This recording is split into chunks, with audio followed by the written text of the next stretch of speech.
বিসমিল্লাহির রহমানির রহিম।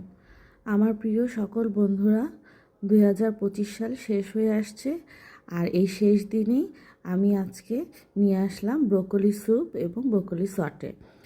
তো ব্রোকলিটা খুব ভালো করে সিদ্ধ করে নিচ্ছি, সাথে কিছু সটের জন্য আলুও দিয়ে দিয়েছি।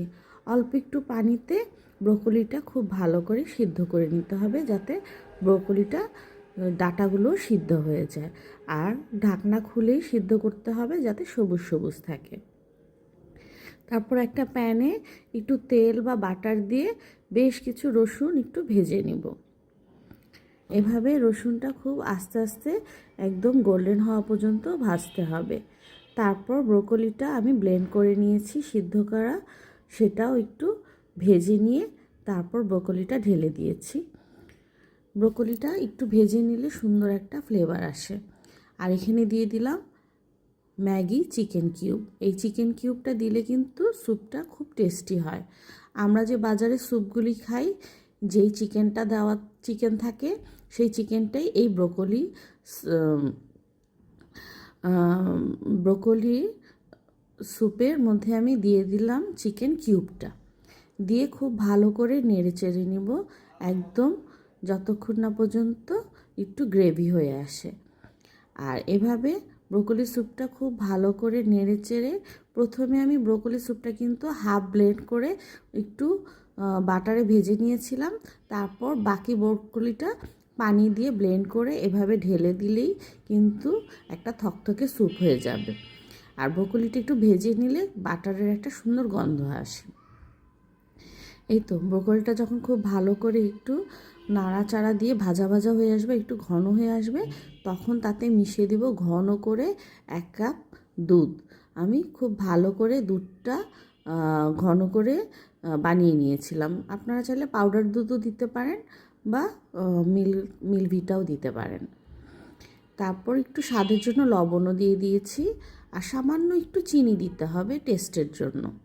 তারপর দুধটা দিলেই কিন্তু স্যুপটা একটু পাতলা পাতলা হবে, আর খেতেও কিন্তু খুবই সুস্বাদু হবে। চাইলে কিন্তু আপনারা ডানো ক্রিম দিয়েও এই স্যুপটাতে গ্রেভিনেসটা বাড়াতে পারেন। আর আমি কিন্তু একটু ময়দাও দিয়েছিলাম, হোয়াইট সস যেভাবে করে সেভাবে না করে শুধু একটু তেলের মধ্যে ময়দাটা দিয়ে নিয়েছিলাম। এখন আরেকটু দুধ দিয়ে দিলাম। এভাবে এখন নেড়ে চেড়ে নিলেই কিন্তু স্যুপটা আমার রেডি হয়ে যাবে। আর এখানে দিয়ে দিব সামান্য টেস্টের জন্য গোলমরিচের গুঁড়ো, আর দিয়ে দিব একটু বাটার, তাহলে কিন্তু এর স্বাদটা দ্বিগুণ হয়ে যাবে। তো বন্ধুরা, দেখলে তো খুব সহজেই আমি ঝটপট করে এই সিজনে যেহেতু প্রচুর ব্রোকলি পাওয়া যায়, আর সেই ব্রোকলি দিয়ে আমরা যদি একভাবে হেলদি একটা স্যুপ করে খেতে পারি, তাহলে কিন্তু মন্দ হয় না। তোমরা অবশ্যই এভাবে আমার মতো করে স্যুপটা ট্রাই করতে পারো। এই স্যুপটা কিন্তু খুবই হেলদি হয়। আর আমার চ্যানেলে এরকম অনেক রকমের স্যুপই আছে, তোমরা চাইলে দেখে নিতে পারো। তো বন্ধুরা, 2025 সাল সবার কেমন গেল, ভালো মন্দ যাই হোক, আরেকটা নতুন বছর আসছে। সেই নতুন বছরে সবাইকে শুভেচ্ছা দিয়ে আজকে এই ভিডিওটা বছরের শেষ দিন আপলোড দিয়ে দিলাম। আর তোমরা সবাই দেখে আমাকে নতুন বছরের শুভেচ্ছা দিও, শুভেচ্ছা জানিও। আমিও তোমাদের শুভেচ্ছা দিচ্ছি। তো আজকে আমার এই স্যুপটা তোমরা অবশ্যই গরম গরম খেয়ে দেখতে পারো। আর এটার সাথে সার্ভ করার জন্য অবশ্যই তোমরা ব্রেড নিতে পারো। ব্রেডটা অবশ্যই টোস্টারে দিয়ে টোস্ট করে নিতে পারো, বা তাওয়াতে একটু ছেঁকে নিতে পারো।